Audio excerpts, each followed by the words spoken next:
สบายดีพ่อแม่พี่น้องมื้อนี้ก็มาจอบสวนเนาะจอบสวนจอบงัวเนาะที่ถูกน้ำท่วมเนาะสวนตัวแบบบ้านท่าคำเรียนเนาะตัวนี้ก็ถือว่าหญ้านี่เปียนะนี่ก็จะเป็นสวนหุ่นอากิมืดเนาะทั้งสวนพักเพื่อนโฮมเนาะนี่ก็โอ้ยเกี่ยงเนาะปัญหากองเนาะพี่น้องเนาะเรียบเลยเนาะนี่ก็ถือว่าพักเพื่อนโฮมเสียหายหลายตัวเนาะไปแต่เรือนมันบ่ไปเนาะแต่นี่ก็ถือว่าเกือบลิบหลังนั่นแหละลิบยังเหลือหน่อยหนึ่งเนาะสำหรับหลังคาถือว่าโอ้เสียหายหลายพอสมควรเนาะสำหรับ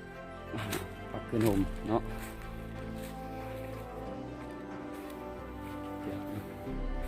เขาแปะเป็นเครื่องบดฝุ่นเนาะเครื่องบดฝุ่นสีฟ้าเนาะ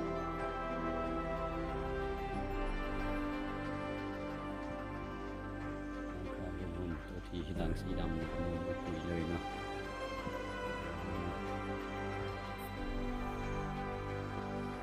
นี่ก็สำหรับสวนหญ้าเนาะสำหรับสวนหญ้าทั้งสวนตัวแบบทั้งบ้านพาคำเรียนเนาะหรือว่านำลงการเรือตัวที่มันตายเนาะพี่น้องในสวนนี่ก็สิตกอยู่ประมาณ8 เฮกตาร์เนาะสำหรับหญ้าที่ปลูกไว้เนาะก็คือสิตายแหละเนาะเพราะว่ามันก็ท่วมหลายมือเกิดเนาะแต่ว่ายังก็สิเป็นหญ้านี่เปียเนาะหญ้านี่เปียนี่ก็สิยังเพราะมันสูงตัวได้ที่บ่ท่วมย้อนเพราะว่าสำหรับหญ้านี่ลูซี่เนาะพี่น้องหญ้าลูซี่ที่ว่าโอ้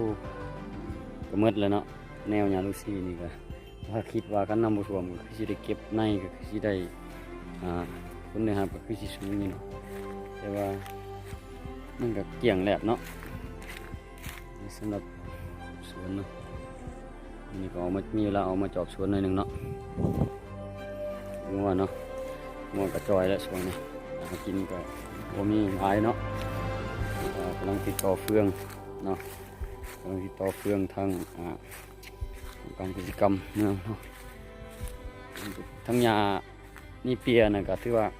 ผู้ตายเนาะเก่งเนาะยานี่เปียเนาะเพราะว่า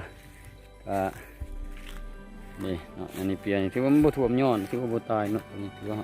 ปั๊มของเขาตัดสำหรับยาหวานอิสราเอลเนาะโอ้บ่ยังเนาะนี่ก็ถือว่าอาจจะยังบ่รู้ว่ายังก็อยู่หลายเติบเนาะ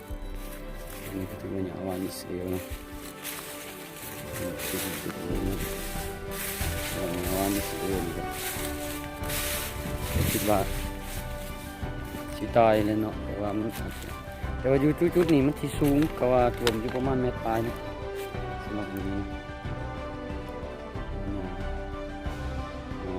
หวานอิสราเอลนี่ก็ที่สีบตายขับภายในหรอกเนาะพี่น้องเนาะเพราะว่ามันก็เกิดแหนงออกมาอย่างเงี้ยสีบตายคือสีได้พอได้แนวอยู่หรอกเนาะสีได้แนวอยู่เนาะพี่น้องเนาะแต่ว่าหญ้าลูซี่เนี่ยโอ้แจกผักกันยังเลยเนาะอันนี้ก็สำหรับสวนหมักมี่นะพี่น้องที่ว่าอยู่หลังสวนเนี่ยอันนี้เนาะเป็นสวนของข้าพเจ้านี่ก็สิมีอยู่ประมาณร้อยปลายต้นเนาะแต่ว่าอยู่นี่ก็สิมีอยู่10 สวน10 เจ้าเนาะแล้วของข้าพเจ้าก็สิมี100 ปลายต้นแต่อยู่ในนี่ก็สิตกอยู่ประมาณ600อยู่700 ปลายเนาะสีตายหมดเลยเนาะเหลืออยู่ตามระเบียเนาะนี่ก็ถือว่าโอ้ผลเสียหายหลายเนาะเนาะตัวนี้มองมาแล้วก็เสียใจเสียดายเนาะเพราะว่าตัวนี้นี่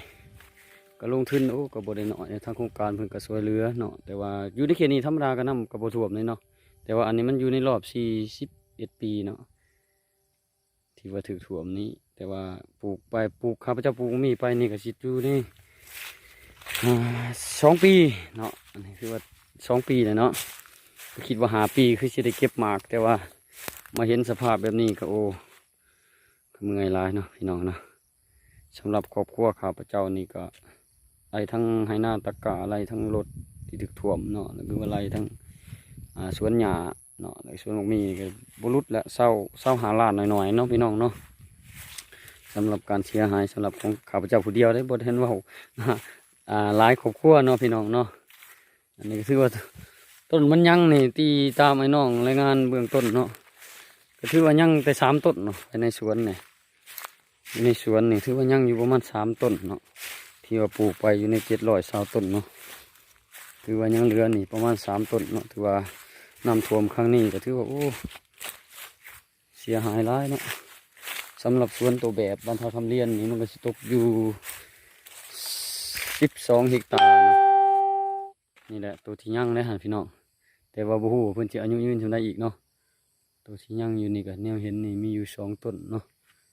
อันนี้ก็ถือโอ้ถือว่าเสียหายหลายเติบเนาะสำหรับสวนหมักมี่อันนี้เนาะก็เสียมาปลูกอยู่นี่ก็คิดว่าอยู่บนนี้บนสูงไงนะพี่น้องอยู่นี่มันก็ตกอยู่ประมาณท่วมอยู่ในประมาณ2 เมตร 50หรือ3 เมตรแหละคิวเขียนนี่คิดว่ามันท่วมเนาะมือที่ข้าพเจ้าออกมาเบิ่งเห็นมันท่วมหมดแล้วบ่เห็นแล้วเนาะตรงนี้เนาะก็ที่ว่าอยู่ในประมาณ3 เมตรเนาะแต่ว่ามันท่วมหลายมือเนาะถือว่าโอ้เสียหายหลายเติบเนาะแต่บ่ฮู้ว่าสิฟื้นฟูจังไดนี่ก็เพื่อมันสิได้กลับคืนมาคือเก่านี่ก็ยังคิดหนักอยู่เนาะพี่น้องเนาะขอขอบใจหลายๆพี่น้องที่รับชมและรับฟังเนาะสำหรับคลิปวิดีโอที่ข้าพเจ้าได้ถ่ายให้เบิ่งสำหรับสวนตัวแบบนี้เนาะขอขอบใจหลายๆเนาะ